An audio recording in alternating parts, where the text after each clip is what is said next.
Public transportation is a vital part of our daily lives. Millions of people rely on buses, trains, and subways to get to work, school, and other destinations.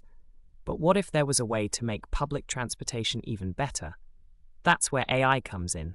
AI, or artificial intelligence, is revolutionizing public transportation by optimizing routes, predicting maintenance needs, and improving safety for passengers. By analyzing data from sensors and GPS devices on buses and trains, AI can identify the most efficient routes and adjust schedules in real time to avoid delays.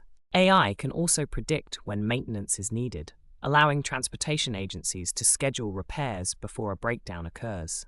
This not only saves money, but also ensures that passengers are not inconvenienced by unexpected service disruptions. And when it comes to safety, AI is a game changer. By analyzing data from cameras and sensors on buses and trains, AI can detect potential hazards and alert drivers to take action. This can prevent accidents and keep passengers safe. But the benefits of AI in public transportation don't stop there. AI can also improve the passenger experience by providing real-time information about schedules, delays, and even the availability of seats. With AI, public transportation can be more efficient, reliable, and safe than ever before. And that's good news for everyone who relies on it. So the next time you hop on a bus or train, remember that AI is working behind the scenes to make your ride smoother, safer, and more enjoyable.